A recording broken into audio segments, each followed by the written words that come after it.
Reaction. It's the Blue Jay Banner post-game show. We're live here on our YouTube channel. Thanks for finding us. Make sure you hit that subscribe button. It helps us out tremendously. Also hit like so we can share this with everybody. And if you want to join the fun, just look down below. You'll see an email, bjbinstantreaction@gmail.com. Send it on through. Zach will send you a link, and we'll be set to go. Had tons of callers last week. We'd like some more tonight. What a game. I'm sure everybody's got a lot to talk about. Jays win 66-61.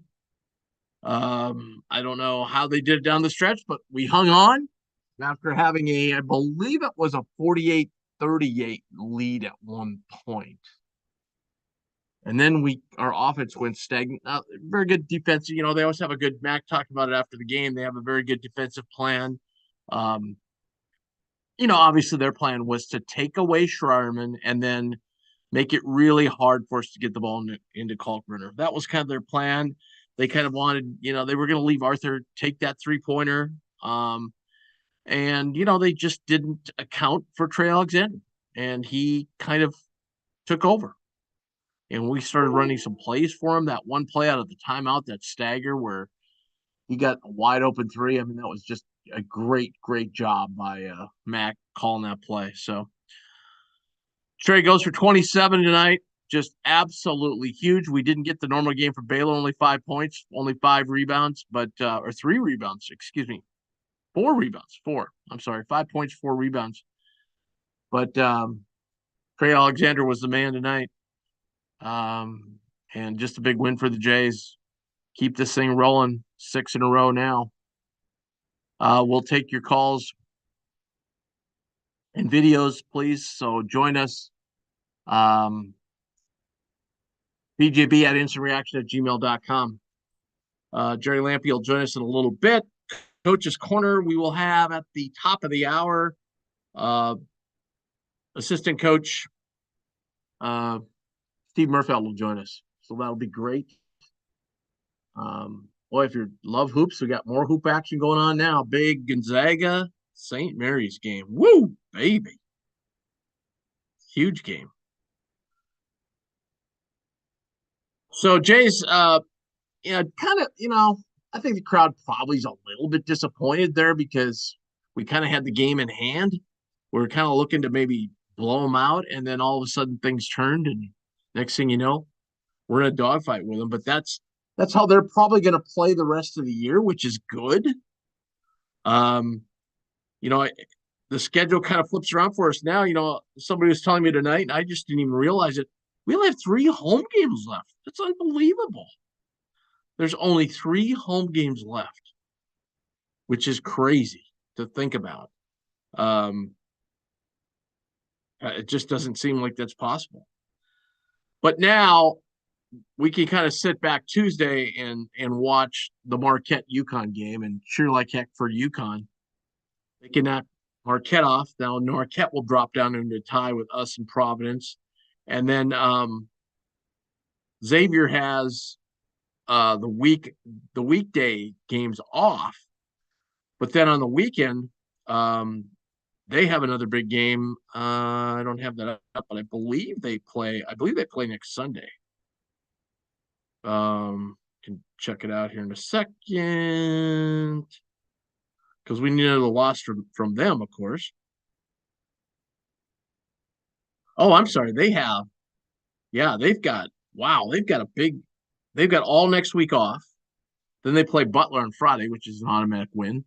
And then on the 15th, they'll play Marquette. So we got to win a couple more and then hope that they lose that Marquette game. And then, everybody will be all evened up, which is kind of what we want going into the last couple weeks of the season. The Jays, by the way, will play Seton Hall Wednesday, and then we got a big game next Saturday at home against UConn, and then a big Tuesday night tilt at Providence. So, we've got to win that game to have hopes to, if Xavier loses one more, to get that tie at first place. So, a lot riding yet. A lot of games left. We've got 8 conference games left, so we'll see how this all plays out. let me go down kind of the stat sheet tonight. Arthur Colomo is 1 of 8 tonight.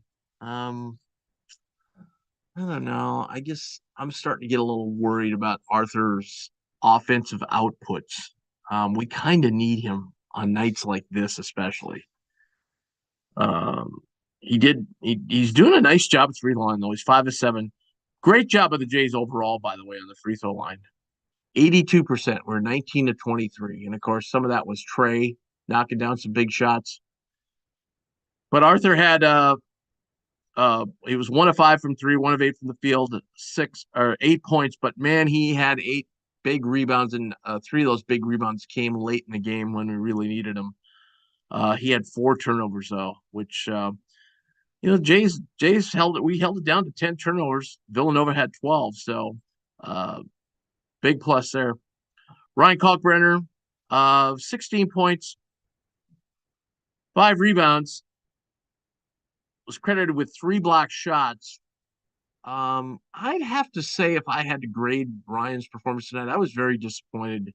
He let Dixon really get at him. Now, part of that was when Ryan got into foul trouble, he couldn't really go hard at him. And Dixon's kind of crafty in and around the basket and a big body, but Ryan's got to keep him out away from the basket better. And then, once when he did that, the times he did that, then Dixon was very hesitant to try and go at him. But yeah, I'm a little disappointed. And we missed, my goodness, we missed so many opportunities to get the ball into Ryan on the offensive end. My goodness, there were just time after time Ryan got positioned down there and we didn't give him the ball, which we have to do. Ryan Nemhatter had 8 points in the second half, so he tallied 10 for the game. Had 5 big assists tonight, no turnovers, great job running the point. Had a big driving layup that was huge late in the game. Hit some big free throws. He was 4 for 4 from the line. Just overall nice effort from Ryan. And I thought his defense again was really strong. He was tasked with guarding Moore, which is a tough ask for him. I mean, Moore's like 6'4". I thought Ryan did a really good job there. Trey Alexander at the start of night, 8 of 15 from the field, 5 of 9 from 3-point land. So that all that work he did in the offseason paid off. 6 of 7 from the line. When we got Trey at the line at the end, that guy's got ice water in his veins. He's going to make those. And Max set up that play when the game was tied to get Trey going to the hoop, and they had to foul him. And then the 2 free throws put us in the lead. 27 points for Trey, 3 rebounds, 2 assists. He did have a couple turnovers tonight where I think, had gone 5 games without having a turnover. As I said, they did a job on Baylor tonight. Excuse me. Baylor only 1 of 6, 1 of 5 from 3. Did make 2 free throws there at the end that were kind of meaningless. Only 4 rebounds. That's really an unusual line for Baylor. He did have 3 assists, but he got a big steal late. He had 3 steals totally in the game. So again, he was tasked with Whitmore and did a fantastic job on the great freshman Whitmore, who most feel is only going to be at Villanova 1 year. Held him to 2 of 5 shooting. What a great job by Baylor. Francisco got in 5 minutes. Francisco was sick tonight, so didn't get a chance to play much and just gave him everything he had again. Man, he had 2 great looks, and the ball looks so good coming off his hand. It's got to be all mental right now. It's just got to be mental. The ball looks great coming off his hand. His stroke looks good. There's no reason he can't evolve into the 40% 3-point shooter he was last year. Frederick King, only 2.5 minutes, but when he came in, he, again, did Fred good things. I just wish on that one play he hadn't tried to tip it instead of grab the rebound and then went back up with it. Mason Miller, I thought, gave us good 6.5 minutes there in a couple shifts. Only had 1 rebound, but played really good defense on 1 possession in the first half. I was very impressed. I believe it was Whitmore he was guarding. Did a great job. Kept him from getting to his spot. And then Reef only had 2 minutes tonight. Had 1 rebound. I think our starters played really heavy minutes tonight, 95 out of 100 in the second half.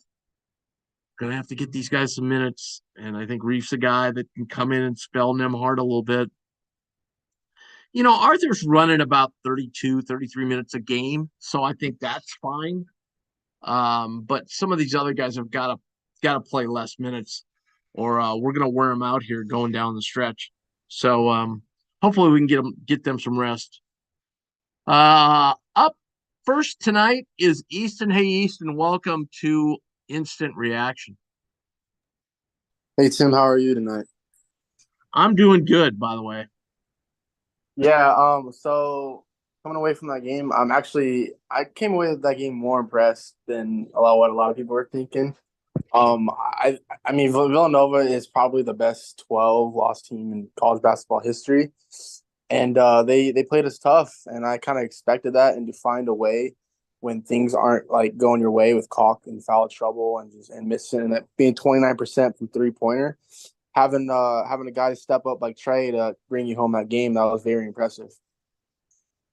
Yeah, make that 13 loss team. Well, they didn't have Justin Moore for a good chunk. Moore the times tonight looked more like himself, but then like I was telling the guys I was with, I was like, when have you ever seen Justin Moore throw up a 3-pointer and airball it? When it wasn't really, I mean, it wasn't closely guarded. It was guarded, but not closely guarded. So he's still not nearly where he needs to be. Um, but they got some nice pieces. But unfortunately for them, like Slater, Dixon, Moore, Daniels have been there forever. They're all going to be gone. Whitmore is hinted to go NBA. So now you got a really good young point guard, Mark Armstrong, and then other players. I mean, they're going to have to really reload. They could be looking at a really tough year next year. Yeah, yeah, Depending for on who they sure. get in. But yeah, I mean, it But was a game we had to have. It wasn't like you said, wasn't pretty, but game we had to have. It's just a little disappointing because I thought the first half we played really well and we looked really good. Everything was going our way. We got in the second half, got that 10-point lead, and then we kind of went stagnant on the offensive end. yeah, yeah, for sure. I just thought when they were finding ways to win because I think they played this. This was in December. I don't think they win this game. So I think you're starting to see now they're starting to find ways when like things when they're not shooting the ball well, they rely on their defense and rebounding and hustle plays like Arthur Kaluma. Not the best game today, but he came up with those offensive rebounds, those hustle plays, and that's what's going to win you those Yeah, yeah, big games in late February, early March. And he it's just did. He about had the several of them. Yep. yeah, it's the little things, and you saw that tonight. I came away impressed. Now, I think Kyle Neltun has lost him a couple games here because they've been in some games lately with Justin Moore back, and that final play they drew up with Dixon falling away with the 3-pointer, That I was don't get. silly. That was silly Yeah, play. yeah, you can Silly, kind of silly see. play. I would have gone to Daniels, or even though we locked up Daniels pretty well, but I think you got to get Whitmore involved too. You've got Slater as an option, so you got a lot of options there. I yeah, I didn't understand him on a running three. That didn't make a lot of sense. But credit Matt because Kalk had been on him, and during the timeout, Ryan Miller suggested to Mac, let's take Kalk off. Let's have Kaluma guard him. And so Kaluma was much quicker to get to the spot. So it made it much, much more difficult for Dixon to get that shot off. So great job of coaching again by Matt. But yeah, you know, I said this the other night. Usually um, you get down to the last 4 minutes, you're tied with Villanova, you're losing that game with Jay Wright on the bench. And Yeah, this is not the first game that Villanova's lost like this. They've lost 3 or 4 like this, where they've been right in the game at the end, maybe had a small lead, and they've lost it. So, yeah, yeah, you can really all see that. coaching. You can really see that coaching drop off. Yep. I mean, I wouldn't count them out for the Big East tournament, but they got to figure out how to win these close ones. Like, you hope they take a game off. I don't know who they got coming up, but you hope they take a game off one of these top 4 teams to help us out, which I think they can. They just got to figure out some like late game stuff. I mean, they're talented. I could argue they're top like talent wise, they're a top 4 team in the Big East, but yeah, that coaching drop off has really hit them. So Yeah, that's all Nova I is got. two. Yeah, Nova is 2-6 in games decided by 5 points or less. Thanks, Zach. Wow. Um, yeah, and the other thing, though, I heard Max say, they're going to be tough out in the Big East. Who's going to see them? Well, they're going to be playing Wednesday night, so you know, you look at some of those teams down below. I mean, Georgetown's in every game. They are. They're just in every game. Whether you think they stink or not, they're in every game. Today they had a chance to knock off UConn. Uh, you got a good Seton Hall team. You got a scary DePaul team in there. So it depends on how they get paired up. I mean, if they're the best, one of those teams at Seton Hall or them is going to be the teams at the top of that play-in list would play Georgetown. That would be a scary game for that team. I Yeah, think though maybe by the end of the year, I do kind of think Butler's going to slip down to the bottom. But Georgetown's got to win some games for that to happen. So that'd be the crazy part. yeah. You don't want to play Villanova, especially like you're a top 4 seed and you have to play them in the quarterfinal or something like that. That's like the worst opponent you can get. So Yeah, yeah, that's absolutely. all I got though, Tim. Thanks, Easton. Yep, no problem. I told you we'd be joined by Jerry Lampe. He's joining us now. Hey, Jerry. Hey, how's it going? What are your thoughts on the game tonight? It was a grinded out win. We could never pull away. We had a chance when Trey hit that three in the second half to get up by 10. I think it was 46-36. Nova called timeout, and then they went like on a 10-0 run. And, it was grinded out. Obviously, not one of our best shooting nights. But again, I guess we made a few plays down the stretch and they didn't. I think Villanova not having a true point guard, a true good point guard, really hurts them in those situations. They Yeah, try to play yeah, different guys there, whether it be Moore or Daniels, and it just they had a couple turnovers there toward the end, and I think that's in college basketball you got to have a good point guard, and in the past they've had Brunson, Gillespie, Diacomo, and they just don't have that this year, and that's a new coach, and it's you don't look as smart as a coach when you don't have a good point guard, in my opinion. So yeah. yeah. And the other thing is they got a great freshman, but the They coach do. obviously doesn't trust him because he doesn't play that much. Right. They That do. Armstrong's Yeah. pretty good. Yeah. Armstrong. They do. I know the guy was talking about Villanova going on a run. They actually, their next 3 games are home against DePaul, Seton Hall, and Butler. So they should win those 3 games Got a before they chance. have to go on the road to Providence and get Eric Xavier. But Yeah, I could see Nova knocking off, winning at Providence and Xavier if they have a yeah, good shooting yeah. night. I think so. Especially Um, now without Fremantle in the lineup for Xavier. right. Yeah, yeah, absolutely. Um, I we jumped on so quick, got going. I didn't mention our sponsor, Equitable Bank. We take banking personally. They proudly served Nebraska since 1882. Two great locations, one in Elkhorn and one just north of the TD Ameritrade headquarters. They're the bank of Blue Jay Banner, so check them out. They'll take care of all your banking needs. Doug does a fantastic job with his staffs and his locations, so check them all out. Then West Pacific Dental Group and Dr. Robert Hogan. They're my dentist. They're the best. Check them all out. That's West Pacific Dental Group. And then finally, Infusion Brewing Company, the makers of this fine product, which is Let It Fly. I always have one of these after a victory, and we're having one tonight, 6 in a row. By the way, just as an aside, we will have a Blue Jay Banner show on Monday night, and one of our guests will be Ryan, who is the production manager at Infusion Brewing, and he's going to jump on. Big Jays fans, going to talk some Jays and also talk about the great products they brew at Infusion Brewing. So check them out, Infusion Brewing. Uh, they just make great products, and this Let It Fly beer is one of them. We're going to talk to them a little bit about all the pink cans they made, why they didn't have them at Pink Out, what happened there, and they've got a bunch still, I think, to sell. So we're going to talk to Ryan about that on Monday night. Jays win 66-61, if you don't know. Thanks for joining us. Hit subscribe. Hit like down there, the button down below, and help us out immensely. Boy, lot to unpack here, Jerry. We're gonna have Coach Murfeld here any minute, but starting out with we got to kind of point out some of the defensive moves Mac made tonight that paid off. First of all, Baylor Schreierman, great job on Cam Whitmore. They're similar size, really. Obviously, Whitmore way more athletic, but Whitmore went 2 for 5. So you gotta tip your hat to Baylor.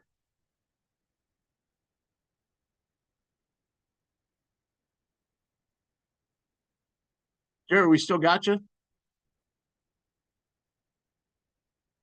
I might have lost Jerry. I had myself on mute. Sorry. Oh, there you go. Yeah, go ahead. I'm sorry. Even though Bader didn't have one of his he's 1 for 6 and he didn't really get a lot of looks. But yeah, he played good defense. He made a couple steals there. He makes the smart steal. I think that one time where he made it, dove, knocked the ball away, drove, got it, gave it to Trey. They take it down, get caulked for a dunk down low. That was a big play. I think that got us up 8 in the first half and caused Villanova to take a timeout. But yeah, I did a good job. It was we play good defense. Play smart defense. Give it to Kalkbrenner too. He picked up that fourth foul, in the second half when we brought Frederick in, and Frederick was just having a hard time with Dixon. You could tell that right away. And then they had to get Kalk back in there. Had to play with 4 fouls. I think they brought him back in with, was it 6 minutes and 40? I think he got. I thought he got his fourth with 6 because I remember looking at the clock. I remember Mac looking at the bench and said, "Nah, we're going to go with him." Right. So, well, maybe it was his third foul he got. Yeah. Then they brought Fred in. You're right. He really struggled with Dixon.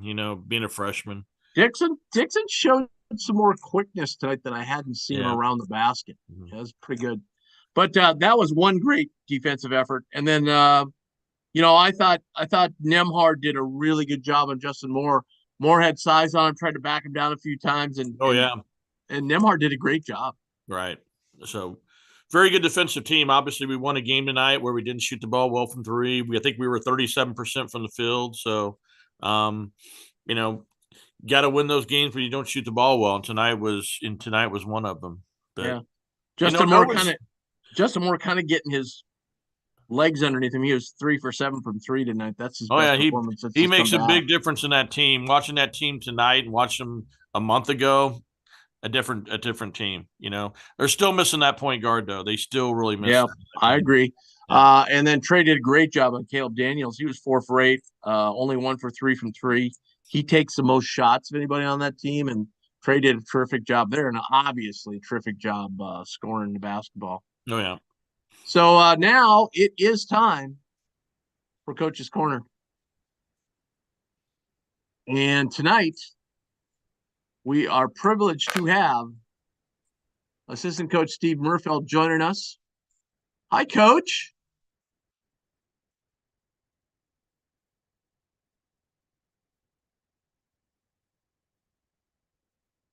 He's still connecting. Okay, we'll give him a second here. Jays win 66-61, moved to 15-8 on the season, 9-3 in the league. Hey, Coach, are you there?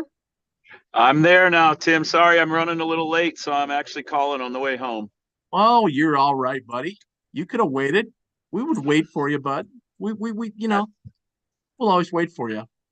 I didn't want to disappoint you, so I said 10 o'clock. It's already after 10. So well, you're all right. Just drive safely while you chat with us. We were just discussing 3 different players who had tremendous defensive performances tonight. Which 3? Well, we talked about the job Baylor did. Whitmore. Yep. We talked about Trey's job. Daniels, he has the most shots of anybody on Villanova's team and leading scorer. And then I thought R2 did a great job when he was matched up with Moore. Yeah, it's these guys are figuring out that there's a lot of different ways to win. And, obviously Dixon had a night, but in the last 6.5 minutes, I thought Kalkbrenner was tremendous on him defensively as well when we needed to get stops and when the game was really decided late. And he took a charge. Yeah, a big call at the time too. So his comment was, they asked him what was going through his head because he had 4 fouls. He said, "What was going through my head is I've never taken a charge before." Yeah, usually we ask him to, leave his feet and go vertical. But I mean, he's such a smart player. I don't know if people realize. And I asked him after the game, this is the first game in his whole entire career at Creighton that he's had 4 personal fouls. That's how smart he is defensively. That is unbelievable for a guy that blocks as many shots and is involved as many confrontations at the rim as he is. Yeah, what's equally unbelievable is a guy who doesn't foul like he doesn't. to get 4 fouls, and then we get 0 calls on the same plays on the other end. It's frustrating. I mean, it is what it is. Officiating is really hard, It and is. you can't tell me that they're guessing. 75% of the, no, it's probably 50% of the time, 25 to 50. It's just so hard to referee a college basketball game, and you're going to get some calls that go for you. You're going to get some that go against you, and that's the way it is. And you hope that during the 40-minute game that it gets evened out, and you get as many good ones as bad ones called against you. Well, you talked, it's hard reffing a college game. I remember back in college, I reffed some intramural games, and you're exactly right. I look back at that, and a lot of the time, I wouldn't say a lot, but 30%, 40% of the time, I would look and go, that looked like a foul. Well, maybe the guy didn't foul him, I mean, but it looked like a foul, Right. Yeah, it's hard. And It's when really it's that hard. high speed, like a Division I college basketball game, hey, I'm going to go off track here a little bit because Sure. I haven't talked this to Russ, but the first team we played this year was St. Thomas, and I know a lot about St. Thomas being from Minnesota. They've won 14 D1 games this year. 14. Yeah, That is unbelievable. Yeah, it really is. And I think it's a credit to their kids, and people underestimate how good those guys were that were playing. Yeah. I would say 2 or 3 of those kids, were playing Division III basketball 2 years ago. But they've done a heck of a job coaching and putting those kids in positions to be successful. But yeah, 14 wins, that's pretty good. Yeah, we look back and they go, well, we kind of struggled. Well, it turned out to be a pretty decent team, Yeah. that Yeah. we And played. teams like that, that are smaller than us can give us problems at times, especially if we're not making shots. And, but, it was a good experience for us. You purchase these teams, guarantee games, buy games, whatever you want, and you want to be challenged in them. You don't want to necessarily, have 30-point blowouts where, you really don't learn much from it. Now there's certainly times when those kind of games are needed, to get guys experience and get them acquainted to college basketball. But it's hard. It's really hard figuring out the right teams to play in the non-conference season. I believe it was 6:36. Call gets his 4th foul. What was the thought process? Leave him go there. Got to go. Even at the 10-minute mark when he picked up his 3rd, and I know Mac took him out, but Huss and I both said let him go. He knows how to play with fouls. Mac made the decision to give him, I think, maybe a 2-minute, 3-minute, 4, whatever break it was at that point. And then with 6.5 minutes to go, you got to let him go.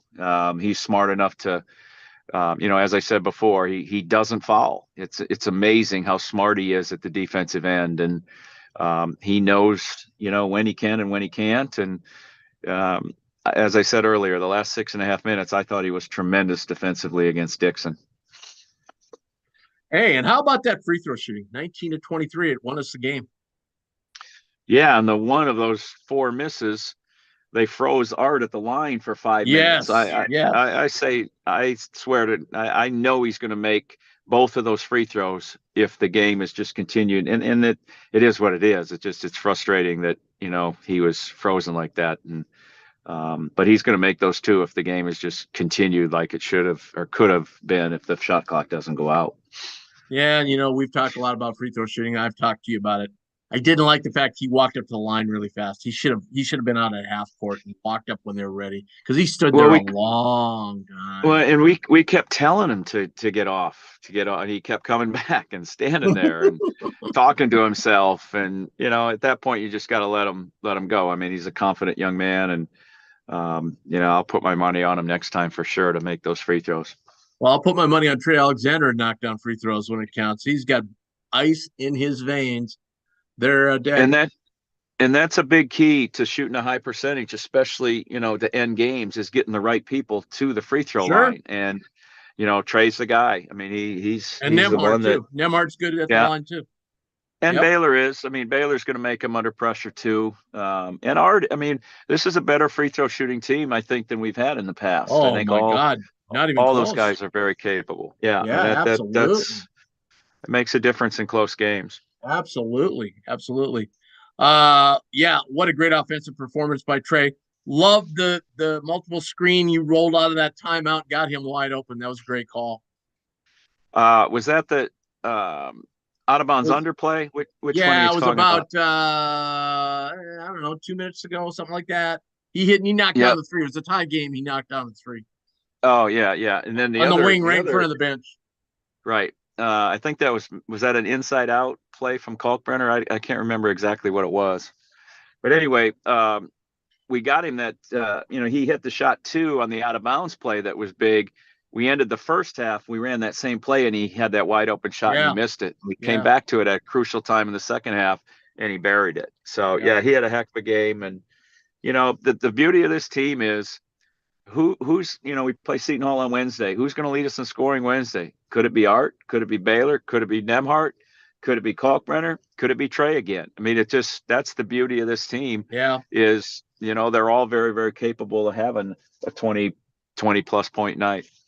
I've seen Seton Hall quite a bit. A, number one, different team than they were when we played them the first time. B, they are a much better team when they play at home. No question. Yeah, I think that they have definitely, what is it, 6 or 7 now? I think they play tomorrow.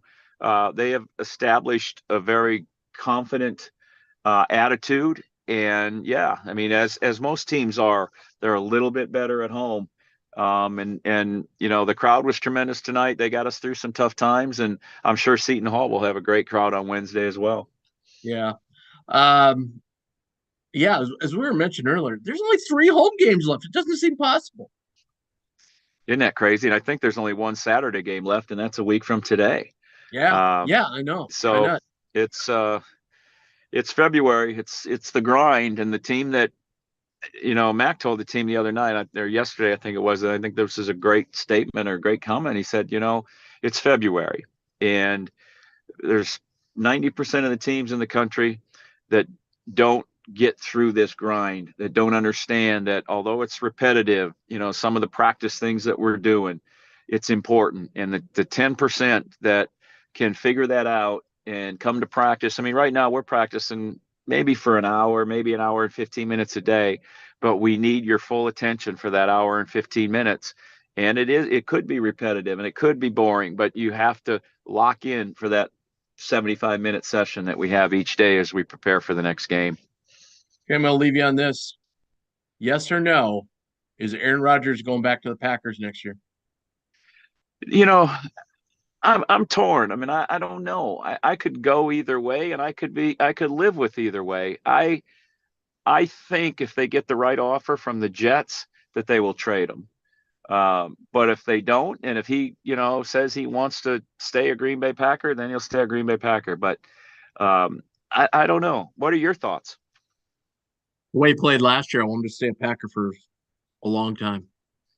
Yeah, that for sure. I mean, if he's going to be that, then trade him and get whatever you can for him. But he's proven before that he has bounced back from tough years, and I know he's getting up there in age. I just thought Brady stayed a year too long. I mean, he looked I would awful agree. this year for the most part. Yeah, I couldn't believe people are talking about him going to another team. I mean, my God, who would want him at this point? Yeah, part of it is too. I mean, you have to have a good offensive line, and you have to have weapons, that make you look good. And Rodgers didn't have that, and he didn't play well, and that was a bad combination. So we'll see. I go either way. All right. Well, I just had to throw in a Packer question. Appreciate it. Thanks for the opportunity tonight and all that you guys do. And, great. Again, I got to compliment the fans that were there tonight. They were great, and we need them back there on Saturday when UConn comes to town. Oh, yeah. It should be. Yeah. They were jacked up when we played them there, and we need to be more jacked up than they were at UConn. Our fans need to really get after it. Well, I think our fans will be ready for that. They know what UConn is. So, yeah. Absolutely. Exactly. Thanks, Coach. Appreciate it. Thanks, Tim. See ya. That's Coach's Corner. Assistant Coach Steve Murfeld joining us.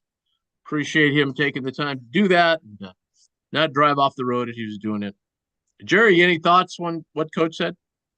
Yeah, I'm interested to see Seton Hall on, Wednesday night. Obviously, when they played us here, we dominated them. I know the score was 22 points, but I think we were up 30 Yeah. some when we put the scrubs in. So I thought Seton Hall looked lost out there. And obviously they've won 6 of 7.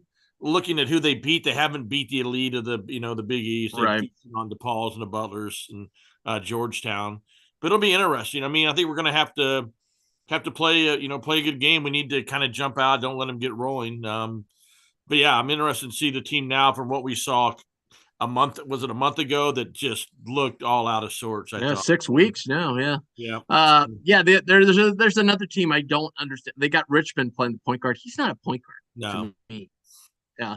no. I think that's what we got him in some bad switches on screens and so forth the first time, if I remember correctly. And our Toucan is so much quicker than him now. Richmond's way bigger, Right. so when he gets on the right matchup, he's tough to handle. They got a couple of big guys that are, really athletic. They don't have the skill of Kalkbrenner though. And they got a couple of guys that can hit threes, and that's what they've been doing in this, 6 out of 7. They've been hitting some threes from the outside that they weren't hitting earlier in the year. But like you said, they've kind of done this on the bottom half of the league. So we'll see. But we're on the road, Yeah, and we they got can't look at confidence. I we mean, they can't should look win ahead to tomorrow. UConn. We've got to take care of business Yeah. here, and then worry about UConn Saturday. I don't know if you watched. I know Murph was talking about the February grind. I mean, I think you saw it today. KU goes to Iowa State and just looked horrible. Just Iowa State beat them by 12. Yeah. You saw Marquette was lucky today. They were playing Butler at home because Marquette looked bad. Yes. Butler, if they would have, Butler gave, they had a dumb flagrant foul there at the end of the half and gave Marquette a 5-point swing. And then toward the end of the game, Butler really just took some bad shots. I know what you said about that, Mott, the other day. They just, when you come down to the end of the game, you need good possessions. You can't, when you take bad shots in the game, when it's a 2-4 point game, that really hurts you. You see how the good coach teams, the teams with a good point guard, get good possessions toward the end, and the teams that don't just take bad shots. So, yeah. And the other thing you mentioned, Marquette, I said, when they played Villanova, I said, okay, I'm on Villanova tonight because I think Marquette's due for a bad shooting night, and they did have that bad night. yeah. But again, because Villanova couldn't close the door, that's how they won that game. So they've actually played 2 kind of bad games in a row. Right. So here comes Shaka again. That's been his MO. Get into February and his teams will start underperforming. Let's see if that continues. Because now, after I looked at the schedule, they start ramping up the competition here. They got to play UConn and Providence. No, not Providence. Xavier, I believe, and then Creighton. So they've got three out of 4 tough games in a row. So they caught a break, not playing Nova when they did, playing them early the first game obviously without Moore, and then playing them for Moore's first game back. They got a break. They got a break there. So, in my opinion. All right. Let's. You have a nominee for unsung hero, Jerry? You had the 5 outside the 5 starters, the 3 guys that came off the bench to play. Mason he didn't make any points, but he probably played the best of the other 2 guys that came off the bench. I think he had 6 or 7 minutes. I think Creighton was up, like somebody said, plus 10, plus 11 when he was on the floor. So plus 11, he had a plus 11 tonight. So even though he didn't, affect the game with his offense, at least the other team when he was in there didn't make a run. So right. I guess that would be I don't know if he even got a rebound, but when he was in there, Creighton didn't fall, but they didn't lose points. I'm going to throw out John Bishop in the post game mentioned this guy, and I didn't even think about him, but then I started thinking, I'm like, that kind of was Arthur Kaluma. Didn't have a very good offensive night, but man, he made some big plays, poking the ball away a couple times late in the second half. He got some big rebounds down the stretch. Big offensive rebounds, exactly. Yeah. A couple of those were key. I think one, we got the offensive rebound and we actually scored, and that was the last 2-3 minutes of the game. I mean, Arthur can go get rebound. I mean, he's the one guy who can go get some offensive boards when we need him, when he puts his mind to it, Right. Well, that one he got, the defensive rebound, he got kind of hurt on, and they had that clock shot issue where they I said we're freezing our free throw shooter. I mean, he went up amongst two Nova guys and got that board. It's too bad he couldn't Right. free throw, but Right. yeah, he even though he went 1 for 8, he did it. He helped the team win the game. So I guess that would be another guy, since he didn't, even though he was a starter, he didn't. Well, starters can still be unsung though. Yeah. So I personally believe I'm unsung hero. So I got this swanky, nice sweatshirt for Christmas, and I like it. It's a hoodie. It's not too thick. It's not too thin. It's just right for a beautiful day like today. Had it on. But underneath, I have my lucky. I got this shirt last year, and we've won almost damn near every time I've had it on. Is this nice blue one with the big logo on underneath? And so we were down by 2. I took the hoodie off. Guess what happened? We won the game. There you go. So I'm going to take. Were you sitting in a blue section? Were you sitting in a white section? I sit in a white section because I just totally refuse to do the white and blue thing. I mean, here's the deal. Number one, if you're going to do that, you got to put T-shirts on the seat. I would agree 100%. Number two, where people get this thing is from football, okay? It looks a lot better when you have a blimp or a drone above looking down at the stadium and seeing the different colors than it does in a basketball arena. Because tonight, like I said, the guy next to me go, there's a lot of people sitting in those seats that have brown shirts on or gray, whatever color you want them to have the seats, because they're empty seats in there. It doesn't translate as well as like a football one does. You know what I mean? Mm-hmm. So I just think basketball is kind of silly to do it. Yeah. Football, cool, because like I said, you've got that blimp view of the stadium and it looks kind of neat. Right. I mean, you think they could have got a sponsor to put the name on the back of their shirt, whether it be white or the blue one, and a $5 T-shirt, double action, just throw them on the seats. I mean, and let the people put them on when they're, buy double X's. The women can use them as sleep shirts, and just put them on the.